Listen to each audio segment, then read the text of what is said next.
నమస్తే.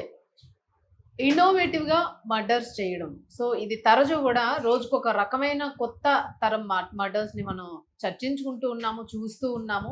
సో, రోజు గూడా ప్రతి ఒక్కరు గూడా భయపడుతున్న పరిస్థితి. ఇంట్లో పిల్లలెలా ఉంటారు, భర్త ఎలా ఉంటాడు, భార్య ఎలా ఉంటది, కూతురు ఎలా ఉంటది, ఇలా ఒకరినొకరు అనుమానించుకోవాల్సిన పరిస్థితులైతే ఏర్పడినాయి. ప్రస్తుతం చూసుకుంటే ఒక కుర్రాడు చాట్ జీపీటీలోని ఎలా మర్డర్ చేయాలి అనేది రిసర్చ్ చేసి తల్లిని అలాగే బ్రదర్‌ని మర్డర్ చేశాడు అనే వార్త అయితే ఇప్పుడు వైరల్ అవుతూ ఉంది. సో, అసలు ఎట్లా చేశాడు? అసలు చాట్‌జీపీటీలో పర్మిషన్స్ ఎట్లా దొరికినాయి? సో, ఇది మనం మాట్లాడదాం. సీనియర్ జర్నలిస్ట్ దాము బాలాజీ గారు. సార్ నమస్తే సార్. నమస్తే. సార్ ఏంటి అసలు అంటే చాట్‌జీపీటీలోనే జనరల్‌గా మనకు అవసరమైన ఇన్ఫర్మేషన్ మనం తీసుకుంటూ ఉంటాం. బట్ క్రైమ్‌కి సంబంధించి గాని ఏదైనా సంబంధించి చైల్డ్ అబ్యూజింగ్ ఇట్లాంటివి తొందరగా ఇవ్వదు అని అంటూ ఉంటారు. ఎట్లా బ్రేక్ చేసి దాన్ని తీసుకోగలిగారని అనుకోవచ్చు? ముందుగా అసలు ఏం జరిగిందో చెప్పుకొని దాని తర్వాత వెళ్దాము. యాక్చువల్‌గా ఏందంటే తమిళనాడు నుంచి బోస్టన్‌లో ఉంటున్న ఒక కుటుంబం. తండ్రి పేరు సుకుమారన్ అరవింద్. ఆయన అరౌండ్ 50 ఇయర్స్. భార్య పేరు సుధా వెంకటేషన్ 45 ఏళ్ళు. వాళ్ళకిద్దరు కొడుకులు అర్జున్ అరవింద్ అండ్ సిద్ధార్థ్ అరవింద్. మామూలుగా తమిళనాడు వాళ్ళకేందంటే తండ్రి పేరు పక్కన పెట్టుకుంటారు. అలాగా అర్జున్ అరవింద్ అనే అబ్బాయికి 17 ఏళ్ళు, సిద్ధార్థ్ అరవింద్ అనే అబ్బాయికి 14 ఏళ్ళు. ఈ అర్జున్ అరవింద్ అనే అబ్బాయి అక్కడ అంటే బోస్టన్ నగరానికి 48 కిలోమీటర్ల దూరంలో యాక్టన్ అనే ఒకటి ఉంది. అక్కడ మార్దా లేన్లో వీళ్ళు ఒక కాండో కైండ్ ఆఫ్ హౌస్ అంటారు, కొద్దిగా ఐసోలేటెడ్గా ఉంటుంది ఆ హౌస్. 1 మిలియన్ పెట్టి 2025 జనవరిలో కొనుక్కున్నారు. దాంట్లో ఉంటారు వీళ్ళు. సో మార్నింగ్ అరౌండ్ 6:30కి తండ్రి వెళ్ళిపోయాడు. సుకుమారన్ అరవింద్ ఆయన బయట పని ఉండే ఆయన వెళ్ళిపోయాడు. తల్లి, ఈ అర్జును, ఈ సిద్ధార్థ్ తమ్ముడు ముగ్గురున్నారు. తమ్ముడు కూడా అతనికి ట్యూషన్ ఏదో ఉంటే బయటికి వెళ్ళి ఆఫ్టర్నూన్ వచ్చాడు. ఆ తర్వాత ఏమైందంటే 6:30కి ట్యూటర్ వస్తుంది తమ్ముడికి చెప్పడానికి. ఇంటికే వస్తుంది ఆమె. ట్యూటర్ వస్తే 6:30కి ఈవినింగ్ వచ్చి బెల్ కొడితే తీయట్లేదు ఎవరు. తర్వాత తలుపులు తట్టింది, ఎవరు తీయట్లేదు. ఫోన్లు చేస్తే రింగ్ అవుతుంది, తీయట్లేదు. సో దాంతో ఆమెకి ఏమయ్యారా, నాకు మామూలుగా ఏదన్నా ఉంటే ఆమెకి ఇన్ఫర్మేషన్ ఉంటుంది రావద్దు ఈరోజు అని. అదేమి లేదు కాబట్టి ఆయనకి చేసింది, తండ్రికి సుకుమారన్కి చేసింది ఫోను. ఆయన నాకైతే తెలీదు, వాళ్ళు నేను బయలుదేరినప్పుడు ఇంట్లోనే ఉన్నారు, తర్వాత నేనేం ఫోన్ చేయలేదు, ఇంట్లోనే ఉండాలి అని ఆయన ఫోన్లు చేశాడు. ఆయన చేస్తే కూడా రింగ్ అవుతున్నాయి, ఫోన్లు తీయట్లేదు. ముగ్గురికి, ఇద్దరు కొడుకులకి భార్యకి చేశాడు, చేస్తే తీయట్లేదు. దాంతో ఆయనకి డౌట్ వచ్చి ఇమీడియట్గా 911 వాళ్ళ సర్వీస్ ఉంటుంది, దానికి కాల్ చేశాడు. వాళ్ళు ఇమీడియట్గా పోలీసులు వచ్చి తలుపులు బ్రేక్ చేసి లోపల చూస్తే ఇద్దరు కూడా రక్తపు మడుగుల్లో పడున్నారు. తల్లి, తమ్ముడు సిద్ధార్థ. బాడీల మీద బాగా గాయాలు ఉన్నాయి. దాంతో ఎవరు చంపుంటారు అనేది తెలియదు. మరి పెద్ద కొడుకు ఏమయ్యాడు. మామూలుగా ఏమనుకున్నారంటే ఎలాంటి జరిగినప్పుడు ఎవరో దుండగులు చంపుంటారు ఫ్యామిలీని అనుకున్నారు. పెద్ద కొడుకు మీద అనుమానం రాలేదు. అబ్బాయిని ఏమైనా ఎత్తుకెళ్ళారా, లేకపోతే అబ్బాయి తప్పించుకొని వెళ్ళాడా, లేకపోతే ఏమయ్యాడు అనేది ఆ యాంగిల్లో చూశారు. అయితే సీసీటీవీలు చూశారు. సీసీటీవీలు చూస్తే ఎవరు రాలేదు. సో ఈ అబ్బాయి బయటికి వెళ్తున్నాడు అదే టైంలో. 6:30 తర్వాత బయటికి వెళ్తున్నాడు. అబ్బాయి కారులో, తల్లికి ఒక హోండా అకార్డ్ కారు ఉంది, 2014లో కొనుక్కున్నది. ఆ కారులో వెళ్ళాడు. సో అప్పుడు వీళ్ళకి అనుమానం ఆ అబ్బాయి మీద వచ్చింది. ఆ అబ్బాయి బాడీ లాంగ్వేజ్, అబ్బాయి ఇదంతా కూడా ఈ అబ్బాయి చంపినట్టుగా వాళ్ళు డిసైడ్ అయ్యారు.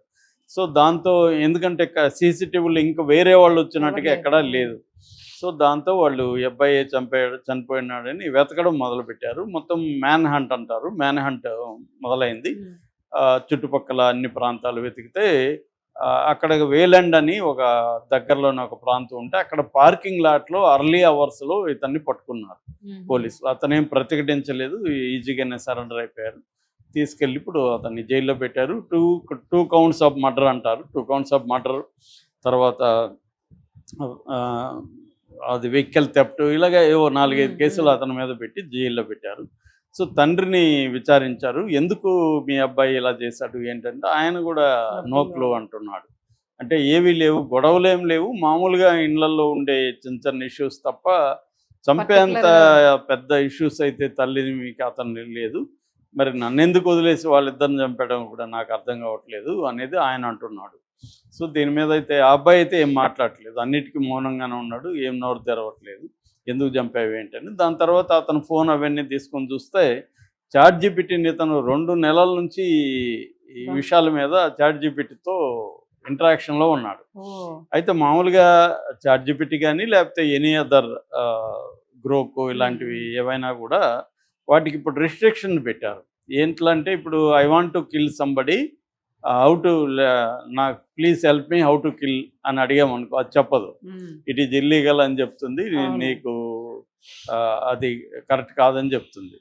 సో అట్లాంటివి చెప్పదన్నమాట చాట్‌జీపీటీ కానీ ఎవరు కానీ చెప్పరు. కానీ ఇతను ఎలా చేశాడంటే తెలివిగా ఈ కుర్రాడికి కూడా తెలిసి ఇవన్నీ చాట్‌జీపీటీ చెప్పదని. దాంతో ఇతను గొతిక్ నావల్ అంటారు. గొతిక్ నావల్ అనే కాన్సెప్ట్ అది. ఆ నావల్ కింద గొతిక్ నావల్ అంటే ఒక డార్క్ ఇది మర్డర్స్ జరగడం, సీరియల్గా మర్డర్స్ జరగడం ఇలాంటివి ఉంటాయి. ఇది 18th సెంచరీ నుంచి ఉంది అనమాట. ద క్యాజిల్ ఆఫ్ ఓట్రెంట్ అనేది ఫస్ట్ వచ్చిన నావల్ ఈ 1764లో వచ్చింది. అక్కడ నుంచి డ్రాకులా, ఫ్రాంకెన్‌స్టైన్ ఇలాంటి అనేక నావల్స్ వచ్చాయన్నమాట. ఆ రూపంలో ఆ గొతిక్ నావల్ స్టైల్లో నేను ఒక నవల్ రాస్తున్నాను, నాకు హెల్ప్ చేయమని అడిగారు. అందులో మర్డర్స్ ఉంటాయి, ఒక కుటుంబాన్ని ఒకరు చంపుతారు అని అడిగాడు. ఇదేమనుకుంటది, ఇది నవల్లా రాస్తున్నాడు కాబట్టి హెల్ప్ చేయడం మొదలుపెట్టింది. మామూలుగా మనకి చాలా మందికి అర్థం కాని విషయం అంటే చాట్‌జీపీటీ నేను అడిగితే సరిగ్గా ఇవ్వలేదు అవన్నీ కంప్లైంట్లు చేస్తుంటారు. ఇందులో 2 ఉన్నాయి. ఒకటి, నువ్వు చందా కట్టాలి, ఫ్రీ వెర్షన్లో నువ్వు అడిగినవన్నీ ఇవ్వదు. నేను చందా కట్టాను, నేను చాట్‌జీపీటీని విపరీతంగా వాడతాను కాబట్టి నాకు దాన్ని ఎలా వాడాలో తెలుసు. రెండవది ప్రాంప్టింగ్ చాలా ఇంపార్టెంట్. నువ్వు ఎలా అడగాలి చాట్‌జీపీటీని, దాన్ని ఎలా గైడ్ చేయాలి అంటే ఇది ఒక టూల్ అండి, అది ఒక ఇంటరాక్టివ్ టూల్. అంటే మనకి ఇప్పుడు ఫర్ ఎగ్జాంపుల్ నాకు ఒక హెల్త్ ఇష్యూ ఉంది, నేను చాట్‌జీపీటీని ఒక డాక్టర్ లాగా ఫీల్ అయ్యి ఫర్ ఎగ్జాంపుల్ నాకు హార్ట్ ప్రాబ్లం ఉందనుకో, act as a heart specialist, cardiologist. So అలాగా అడిగి దాన్ని మనం మొత్తం మన డేటా అంతా ఇవ్వాలి, దాన్ని ఏమేమి మనకు కావాలో ఒక ప్రాంప్ట్ తయారు చేయాలి ముందు. ప్రాంప్ట్ ఎంత బాగా తయారు చేస్తే అంత బాగా ఇస్తుంది, బాగా వస్తాయి అనమాట. సో దాని తర్వాత దానికి సబ్స్క్రైబ్ చేయాలి. ఫ్రీ వెర్షన్లో ఎక్కువ ఇవ్వదు, అది ఏదో జనరల్గా ఇచ్చేస్తుంది. సో ఈ అబ్బాయి ఇవన్నీ తెలుసు కాబట్టి ఈ అబ్బాయి ప్రాంప్ట్ కరెక్ట్గా అడగడం, అంటే ఒక నవల రాస్తున్నట్టు దాన్ని నమ్మించాడు. చాట్‌జీపీటీని తను నమ్మించాడు, నవల రాస్తున్నాను. నేను కూడా ఒక్కొక్కసారి స్క్రిప్ట్ కోసం దాన్ని అడుగుతుంటాను. నేను కూడా ఆ మధ్య ఒక ఆర్టిస్టు వరుసగా హత్యలు చేస్తుంటాడు అంటే బ్రహ్మాండంగా ఇచ్చింది, అది ఎట్లా చేయాలి ఏంటి ఇవన్నీ ఇచ్చింది. సో అలాగా చాలామంది ఏం చేస్తున్నారంటే మనుషులను చంపాలనుకోవడం డైరెక్ట్గా అడిగితే ఇవ్వదు కాబట్టి ఇండైరెక్ట్గా నవల రాస్తున్నాను, సినిమా స్క్రిప్ట్ అను ఇలాగ అడగడం, దాన్ని మెల్లగా దాన్ని మన ఫోల్డ్లోకి తీసుకొచ్చి ఒకేసారి డైరెక్ట్గా అడగకుండా దీంట్లో ఒక క్యారెక్టరు, ఒక అబ్బాయి వాళ్ళ ఫ్యామిలీని చంపుతాడు, ఎలా చంపుతాడు, ఎలా ఎస్కేప్ అవ్వచ్చు, చంపినాక ఎలా ఎస్కేప్ అవ్వచ్చు అని దానికి ఫీడ్ చేసామనుకో అప్పుడు అది ఇస్తుంది, ఎలా చంపొచ్చు, ఎలా ఎస్కేప్ అవ్వచ్చు ఇలాగా అని. ఎందుకంటే స్క్రిప్ట్ అనుకుంటుంది కదా అది. సో ఈ అబ్బాయి ఆ పని చేస్తాడు అనమాట. అలాగే చాట్‌జీపీటీని ఏమార్చి తనకి ఎలాగా చంపాలి ఏంటి, ఏ టైంలో చంపాలి ఇవన్నీ అడిగి దాని తర్వాత ఎట్లా పారిపోవాలి ఇవన్నీ చాట్‌జీపీటీని అడిగాడు. కాకపోతే ఈ అబ్బాయికి ఏంటంటే ప్రతి క్రిమినల్స్ కూడా ఎక్కడో ఒక చోట చిన్న తప్పైనా దొరికేస్తారు కాబట్టి ఈ అబ్బాయి అంత డీప్గా అంటే పోలీసుల మెథడ్స్ ఎలా ఉంటాయి, ఇన్వెస్టిగేటివ్ మెథడ్స్ వాళ్ళు ఎలా పట్టుకోగలరు ఇవన్నీ అబ్బాయి కరెక్ట్గా చేయలేకపోయాడు. సో రెండోది ఇతనికి అంత అంటే దాని ఏమంటారు ఒక రకమైన ట్రామాలో ఉన్నాడేమో అనేది పోలీసులు అంటున్నాడు. ఆ అబ్బాయి అంటే తండ్రి అన్ని చెప్పలేకపోవచ్చు. సో అబ్బాయి ఒక రకమైన ట్రామాకు గురయ్యాడు. అమ్మాయి మీద ప్రెజర్ ఉంది, మామూలుగా ఎడ్యుకేషన్ ప్రెజర్ ఉంటుంది, ఇక్కడ నుంచి వెళ్ళే వాళ్ళకి డబ్బులు సంపాదించే ప్రెజరు, ఎడ్యుకేషన్ ప్రెజరు. ఎందుకంటే అక్కడికి వెళ్ళడమే డబ్బులు సంపాదించడానికి వెళ్తారు. ఇక్కడన్నా ఆవరగా తిరిగినా 2 తిట్లు తిట్టి సరేలే ఏదో చేసి బతుకుతాడు అనుకుంటారు, అక్కడ అది కుదరదు. అక్కడ పిల్లల మీద ఇంకా ఎక్కువ ప్రెజర్ ఉండే అవకాశం ఉంది. సో అలాగా ఈ అబ్బాయి రెండోది ఇక్కడ మనకి అవుట్లెట్స్ ఎక్కువ ఉంటాయి. అంటే ఎవరితోనూ పోయి కలిసి మాట్లాడడము, అవునవును. కబుర్లు చెప్పుకోవడము, తిట్టి గొడవ పడి రావడము ఇవన్నీ ఉంటాయి. అక్కడ మనుషుల్ని కలవడం కూడా తక్కువ. వీళ్ళు కూడా ఐసోలేట్‌గా ఉంది. సో, ఇవన్నీ ఆ ప్రెజర్‌ని లోపల పెంచుతాయి. అందుకనే వాళ్ళు ఏం చేస్తారో వాళ్ళకి కూడా తెలీదు.